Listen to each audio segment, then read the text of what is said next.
sebelum saya masuk ke materi konsep Karnusnya, saya akan preview dulu mereka-mereka yang di bawah kami yang sudah merasakan manfaatnya. Jadi konsep ini sudah kami teliti sejak tahun 2014, kemudian kita patenkan 2017, dan sampai sekarang alhamdulillah makin banyak yang merasakan manfaatnya.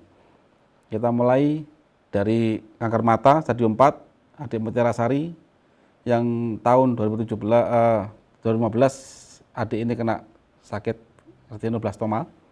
Alhamdulillah ketemu kami bulan Maret 2017, kondisi sudah sangat parah, sudah pasrah ya. Nah sekarang keadaannya begini, sampai sekarang tahun 2020, nanti insya Allah juga Bapak Ibu ikut kuliah konsep Karnus angkatan 6 yang kami akan adakan di Sidoarjo, bisa ketemu sama Mutiara Sari. Kemudian ada juga Wulan ya, autis hipotiroid. Jadi kami tangani sejak tahun 2017 sampai sekarang, alhamdulillah Wulan makin sehat, makin cerdas. Kemudian Safa, kanker otak ganas, 2017 kejadiannya kami tangani juga tahun 2017.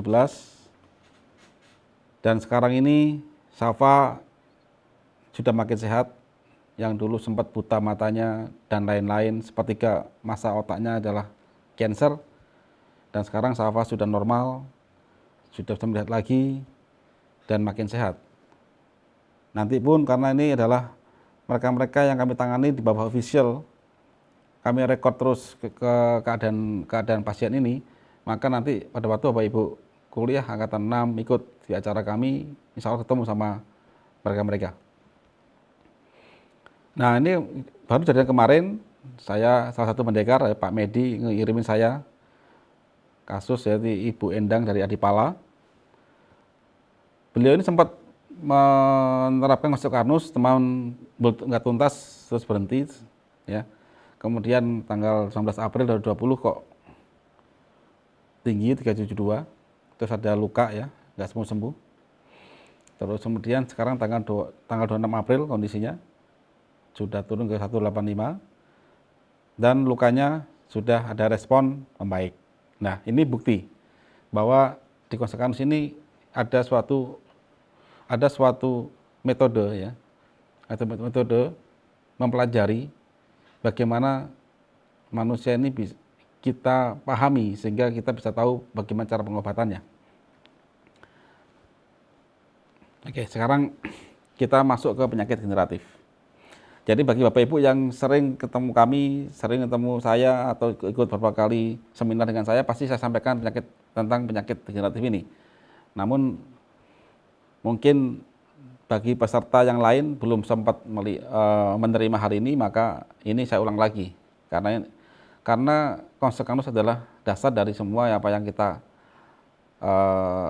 kerjakan dalam menangani berbagai macam kasus pada pasien ya. Nah, sekarang coba kita masuk ke definisi apa penyakit degeneratif itu. Jadi penyakit ini adalah penyakit karena ada banyak kematian sel dalam tubuh manusia. Jadi ini bukan penyakit menular.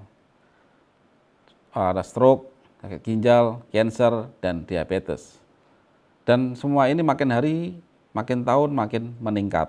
Jadi lihat diabetes ini, dari 6,9% dari 2013 ke 2018 naik menjadi 8,5% dari warga negara kita. Nah, apa sih definisinya? Yaitu penyakit degeneratif, yaitu kondisi di mana berkurangnya hingga tidak berfungsinya organ tubuh manusia. Nah, ini seperti apa? MAH, GERD, ya, darah tinggi, asam urat, kolesterol, diabetes, jantung, stroke, dan sebagainya. Ataupun penyakit-penyakit penyertanya yang lain. Itu termasuk juga saraf jepit, ya, osteoartritis, osteoporosis, itu masuk dalam golongan penyakit degeneratif.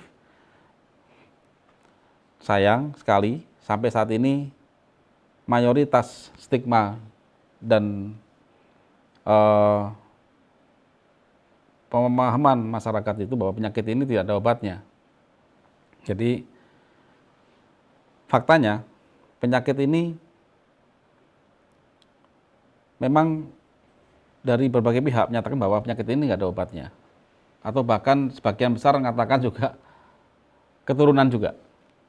Saya yakin bahwa Ibu sering mendengar diabetes itu keturunan, ya kan? Saya sering bercanda begini Bapak Ibu.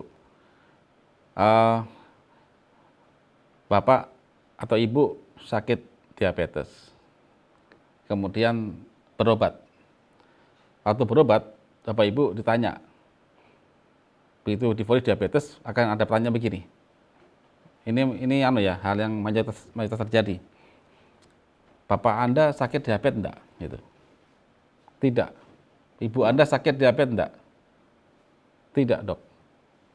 Kakek Ibu, nenek dan sebagainya enggak sakit diabetes, gitu kan. Saya bercanda begini, kalau gitu sekalian Nabi Adam diabetes enggak kira-kira? Nah, ini guyonan saya. Artinya, begitu kita divonis, misalkan ayah kita sakit diabetes, akhirnya kita menerima bahwa ini keturunan. Padahal Bapak Ibu, bayangkan kita punya putra atau putri, lahirnya normal, enggak diabetes. Kita sekolahkan dia SD, SMP, SMA, kuliah, menikah, bekerja, normal dia. Someday dia diabetes. Kebetulan Bapak juga diabetes. Terus dia bilang ke Bapak, "Pak, saya diabetes karena saya keturunan, karena Bapak juga diabetes."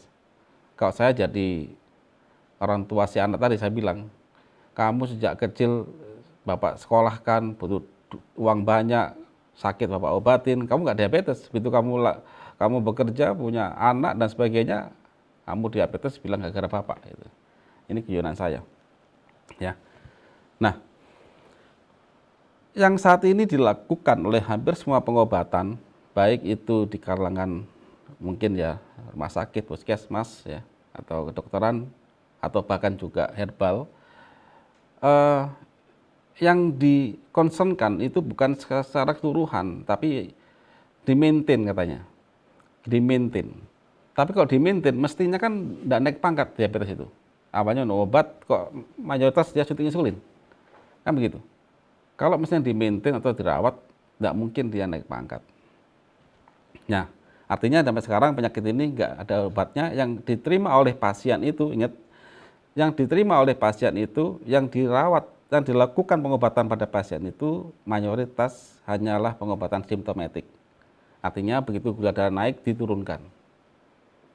Dan sebagainya, keluhan yang lain. Bu, sakit kepala, dikasih obat anti sakit kepala, dan sebagainya.